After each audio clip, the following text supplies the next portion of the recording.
it's Rob here from Frontline Model Hobbies, and today I've got a review for you. It's the MV-22 Osprey by Hobbyboss. So let's have a look in the box. Okay, so let's have a look in the box. Pretty big box, to be honest with you, and you're greeted with a lot of sprues. So sprue one, some nice details in there. Another sprue, wings, engines, props, I'll say, and engines, yeah. Tails, midsection, and fuselage. Looks very nice. And you've got instructions, colour call-outs, a bit of blurb. So, bear with me a second and I'll zoom you in. Right, I thought I'd show you the sprues first and go through the main details without trying to bore you to death.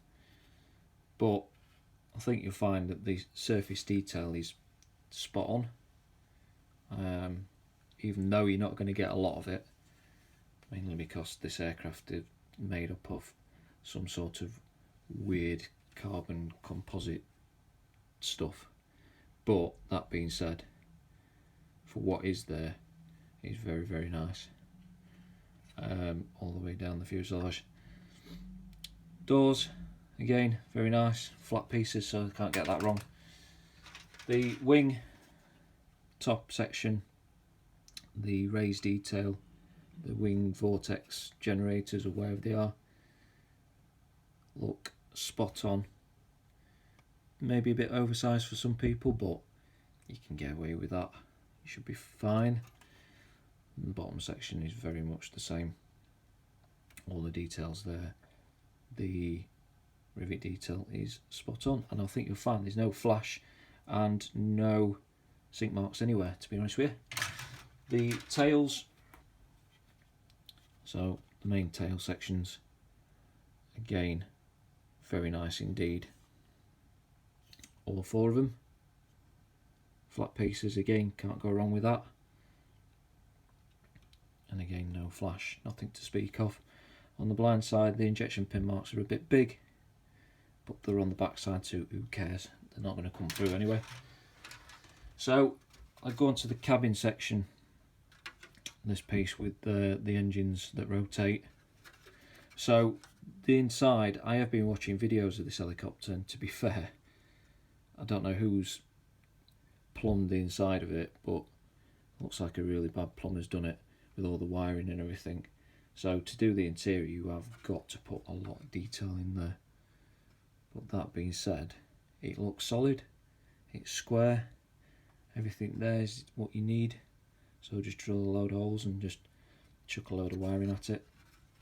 The engines themselves look like the real things.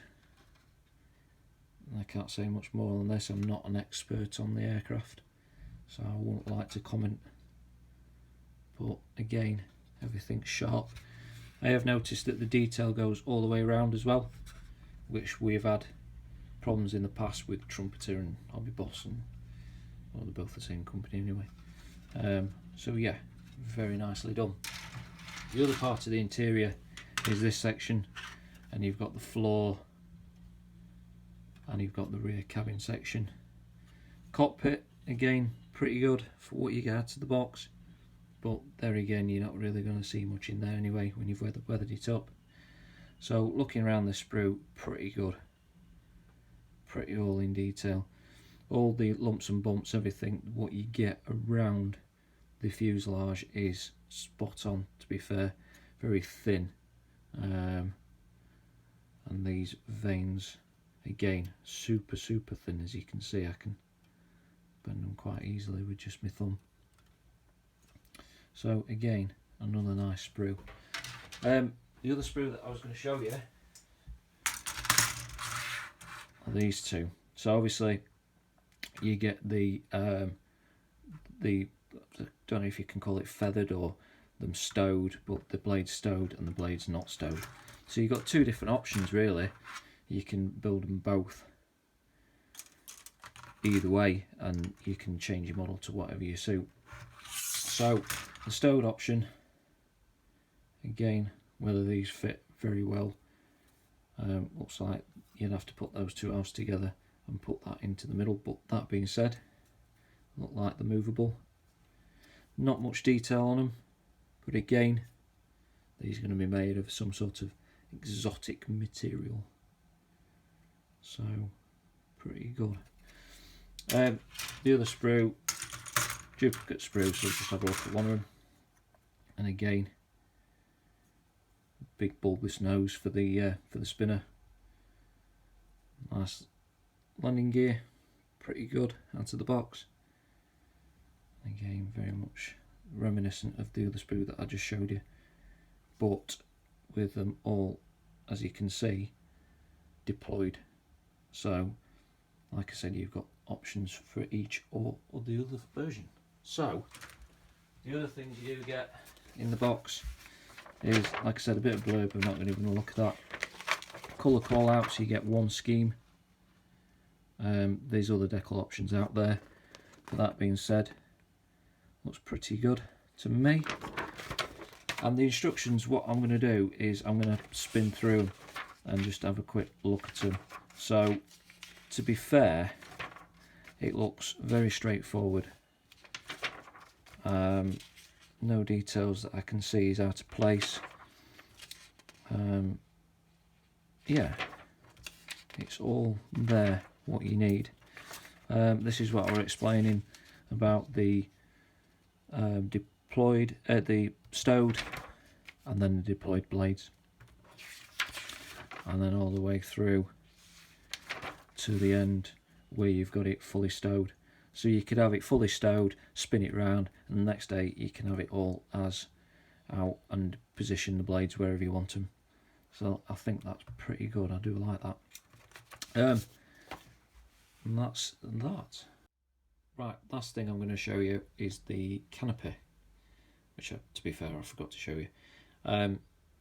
Looks pretty good, no scratches on that whatsoever. Flat pieces are pretty good. And I've got some vernier calipers here just to show you that there's a very little way of distortion at the top. At the front, nothing there whatsoever.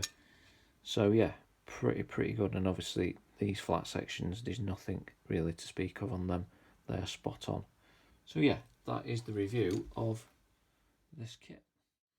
And there we have it. That's the review of the MV-22 Osprey in 48 by Hobbyboss. And I must admit, I've been waiting for this one to come out.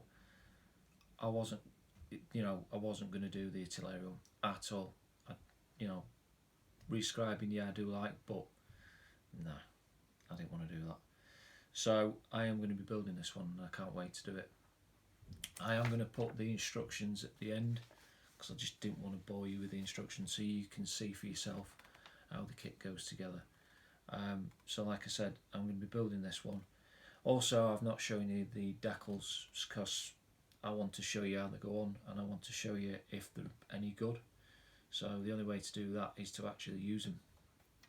So with that being said, I just want to say thank you for watching, and I'll see you again next time. It starts with one thing, I don't know why, it doesn't even matter.